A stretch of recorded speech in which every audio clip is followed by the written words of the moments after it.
Do you ever wonder what customers are really willing to pay and how what you're saying impacts how much they might be willing to pay? That's what we're talking about in this episode of Live with the Pricing Lady. Hello, everyone. I am Janine Liston, your hostess, and this show is all about helping small businesses like yours set the right pricing strategies so you can confidently charge for the value you deliver and build a sustainably profitable business. Welcome, everyone, and welcome to today's guest, Kate Gilbert. Hi, Kate. Hi, Janine. Thank you for having me on. You're very welcome. Happy to have you here. So, Kate, why don't you first start by introducing yourself? Sure. So I'm a public speaking coach. I've been doing that now for about 6 years. I started as an actor, and I was actually quite terrified of public speaking myself for many years. And I decided that I needed to kind of grow my confidence. And so I put myself forward for lots of opportunities to speak and put myself on stage as much as I could, and started to learn actually how to grow confidence, basically through action, but also through workshops and Buddhism and all kinds of stuff that I did. And then I had an opportunity to teach public speaking in schools years later. And I was quite nervous about doing that, but actually I found that I had some gift and an absolute talent for it, and I was transforming hundreds of young people in schools. Wow. And when I left there, I started working with adults. And I've been doing that now for about 3 or 4 years. Okay. Wow. Fantastic. What a journey. I myself also had a rough start at the beginning when it came to public speaking, and was able to, well, I always envied people who could be on stage and look like they were having fun. And so I joined Toastmasters with that goal in mind, to enjoy public speaking, and turned around things for myself as well. So I understand what that journey can be like. And kudos to you for turning that around and making it into a living of what you're doing today. Yeah, sure. Yeah, it's funny. I mean, some people are natural sort of extroverts and they really love it. And others, it is really the scariest thing you could possibly do. Yeah. Public speaking really is one of those things that can be very, very frightening for people. That's for sure. So, Kate, how did you decide to start your own business? Well, like I say, I was working in the school, and I actually got made redundant because they just didn't have the funding anymore. They were paying me quite a lot. I was in 3 days a week as a specialist. I'd been there for 3 years. And so when I came out of that, I thought, what am I going to do? I was also an actor, but my acting wasn't giving me a sustainable income, unfortunately. And I knew I had to do something else as well. And I was having a conversation with my brother, and he said, well, you taught kids, so you can teach adults. And I was like, no, it's totally different. I don't think it's the same thing at all. And he kept questioning me, going, how's it different? How's it different? and then I just thought, yeah, okay, I think I might really enjoy that. And so I got my first client just by saying to someone that I was a public speaking coach, and that I'd been doing it for 3 years, in schools. And I was looking for clients, and her daughter was actually looking for someone to help her. So I went and worked with her. I think we did 3 sessions. She was doing a PhD in science. So it was quite funny because she was talking about all these really technical terms. And it was very scientific. And I was going, okay, I have no idea what you're talking about, but I can tell you how you're delivering and how you're coming across. And let's work with that. Right. And that went really well. She gave me a great testimonial. And then I just started getting more and more clients from then. Excellent. Well, sometimes it is a very organic process, and for other people, it's a very challenging decision to make, to take that leap from having a paycheck into starting their own business. Yeah, of course. And it's not, I think you're right. For me, it was quite organic, and it did grow in a way where I was going, okay, people are coming to me. This is working. And then it gets to a point, but I was still teaching as well. I was still doing bits of teaching here and there. And then it gets to a point where you kind of think, okay, now am I ready just to do this? And then it's a whole, as you know, being a business owner as well, so it's a whole different ballgame. Ain't that the truth? Kate, one of the questions I like to ask guests is, when you first started your business and you had to set a price for what you were doing, what was that process like for you? that was really difficult for me because I'd also come from an acting background. And if you know anything about acting, unless you're doing big time stuff, you're often doing theatre work or work or short films or something like that. And the money is not great. And so as a lifestyle thing, you start to kind of get used to not having that much money, but just about getting by. So when it came to charging an hourly rate, I was kind of like, I've got no idea. I'd kind of do it for £10. Well, you were thinking about what you would pay for it, I would guess. Yeah, well, I had such a different relationship with money than I do now. And when I started working in corporates or with those people, I started realizing how low my relationship with money was in terms of my value and what other people were actually getting paid. Right. So it's been, and it has been a journey for me going, actually, I give loads of value to people. They get loads of work. They get jobs out of it. They get clients out of it, all that kind of thing. And it's actually worth a lot more money to them than I'm putting on it. So I think I started the first one I did. I think I charged £60 in the end, which I thought was amazing at the time. And then obviously since then I've realized that it's not actually sustainable for a business, unfortunately. Yeah. But it was a good start, and I felt like it wasn't so low that she wouldn't take me seriously, and it wasn't too high that it made me feel uncomfortable at the time, knowing that was my first adult client. Right. Very interesting. Yeah, everybody has a different journey and a different approach to how they started out with the topic or with setting prices in their business. So I always find it very interesting to hear where people started and how they've developed in their own journey. Now, one of the things that we wanted to talk about today was clarity of message and how that relates then back into what someone can charge. So why don't you talk a little bit about the importance of being clear in your message? Yeah, it is clarity in message, because particularly if you're talking about your business and you sometimes we overfill the plate for someone and they want to look around for where's the gold, where are the yummy bits in this? And it's making people think too much. So the more economical you can be for them in their thinking, the more likely they are to, get on board with what you're doing. So there's lots of things I think that people do, and also your general delivery and your confidence makes a difference, because people at the end of the day will buy people. So they're looking for, can they have a good rapport with that person? Do they like them? Do they trust them? All those kind of things. And people shy away from getting personal or telling a personal story or their own journey into how they got into what they're doing. But what it actually does is it makes you relatable, and people feel like they know you more and they're more likely to trust you. So there's kind of simple things I think that people can do when they're talking about their business to enroll people in what they're doing and want to sign up with them ultimately. Right. So one of the things I recognize a lot, because I obviously, in the olden days before COVID, BC, when you would go to networking events and I'd introduce myself to someone new, and eventually you'd ask them, what do you do? I would get a lot of, oh, I'm just a coach, or, oh, I'm just an accountant. Oh, I'm just I call it the disease, just a. And to me, that's a really good example, or a bad example, depending on your perspective of how powerful or how not powerful your communication can be. And then if you extrapolate that, if someone says, I'm just a coach, now is that someone that you think, ooh, I want to work with this person?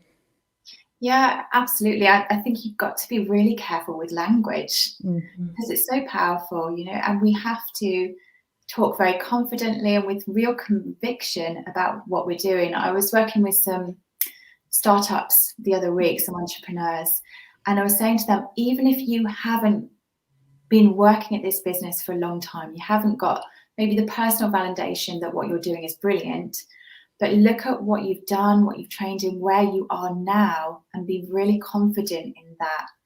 And you don't need to say, oh, I'm just new to this, or I'm just beginning, because it does make a difference to how people perceive you. Mm-hmm. And actually, if you just talk about your qualities and the things you have done and done well, even if it's only one project, yeah, and I think when I had that first conversation with this lady, and I don't actually think I said to her, I only work with children. I think I'd kind of talked about public speaking and how I worked and things like that, so that she felt confident that I could work with her daughter.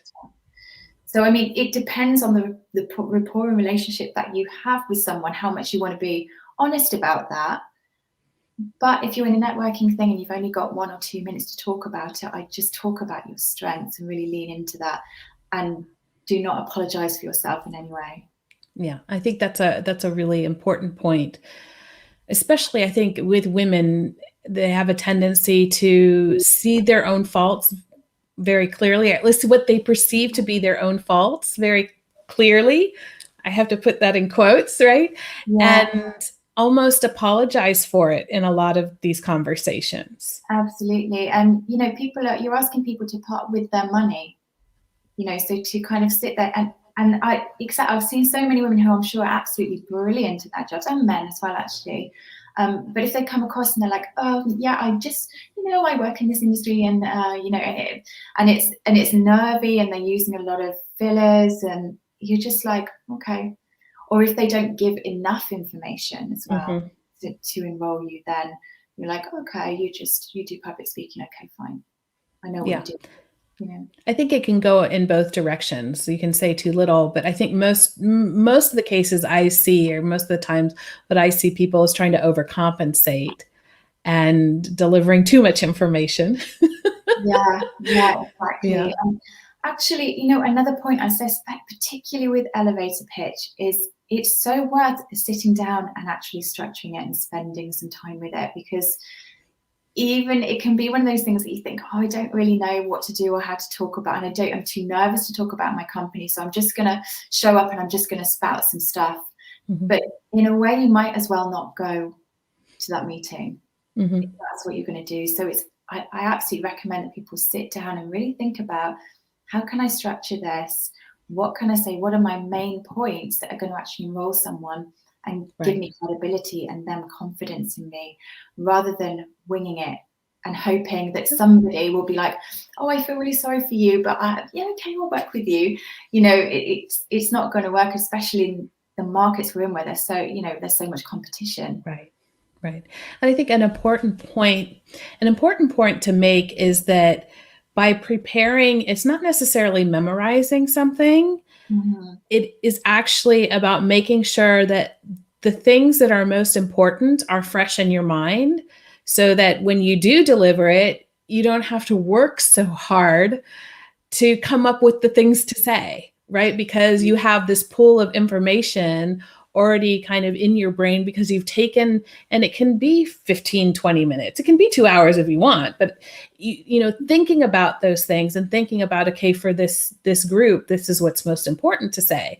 And when you take the time to do that, then you're more likely to get the next meeting with the investor. You're more likely to get the call with the prospect client, or get the order from the clients that you're speaking to.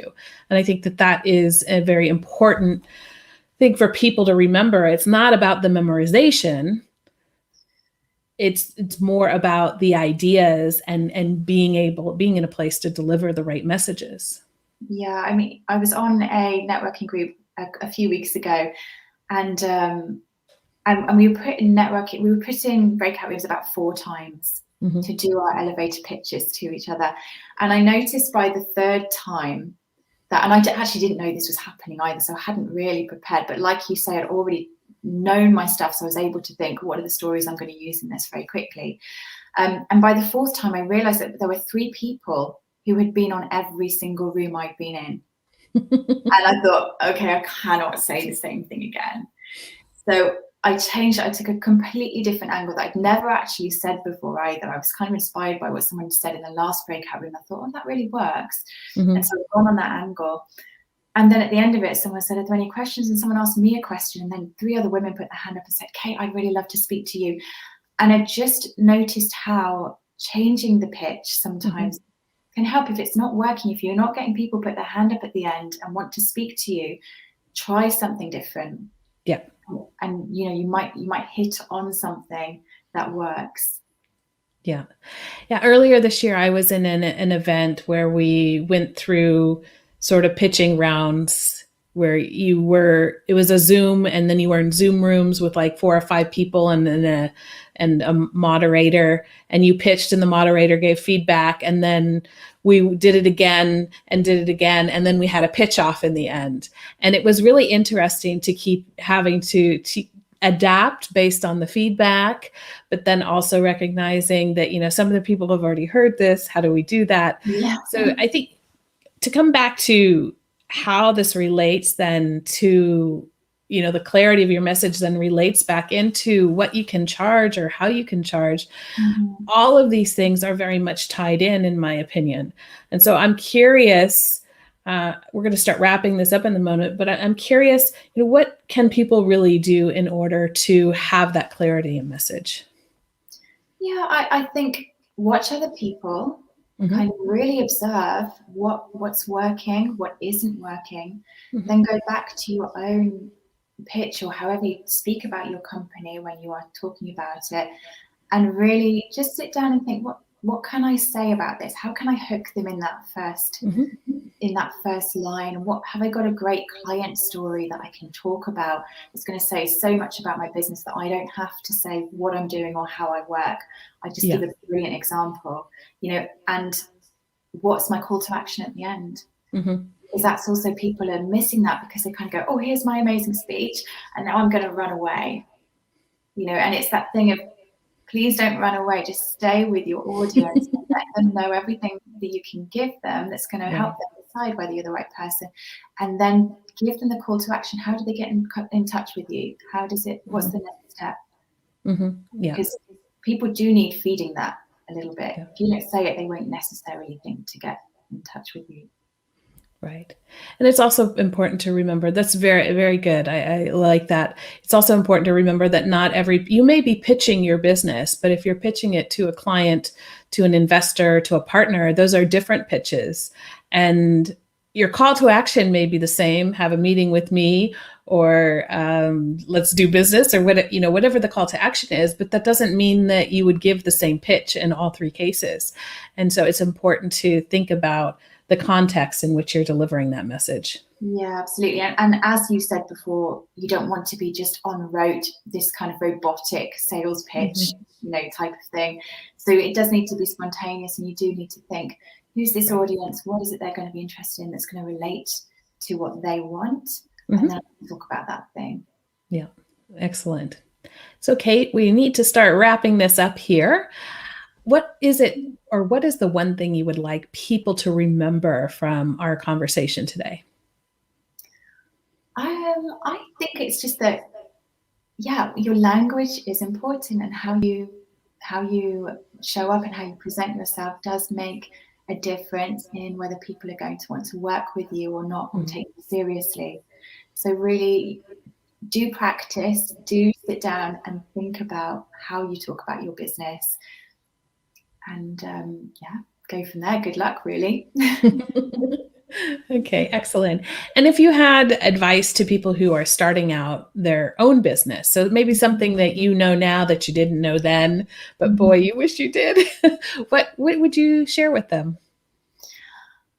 I think, I spent a lot of time on my website actually, and it took me ages to get it up online and get going. And I would just say, when you're starting, just don't worry about things being perfect. Even with the elevator pitch, when you're starting out, people will forgive you a little bit. And again, your pricing and who you will kind of mirror where you are as well. So make sure that you're just sharpening up your skills as you go. But when you're starting out, give yourself a little bit of what's the word, friendly chat, really. You know, we can be quite negative and quite critical in our mind. So it's about just being a little bit gentle and generous with yourself, and just remembering to be curious and that we're exploring, and you will learn and you will get better and it will get easier.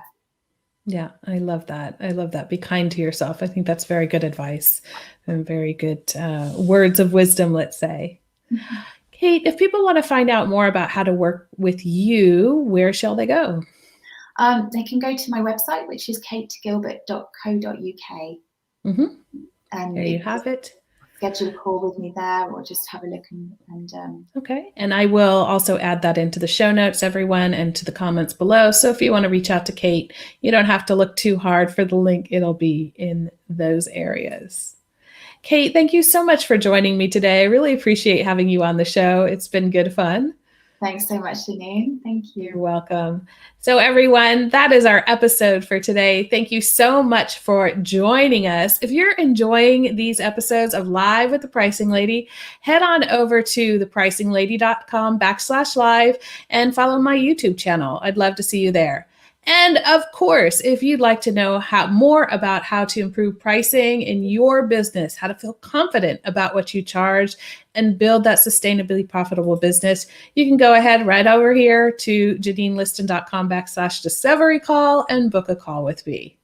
That's all for this week, folks. I wish you all the best. And as always, enjoy pricing, everyone.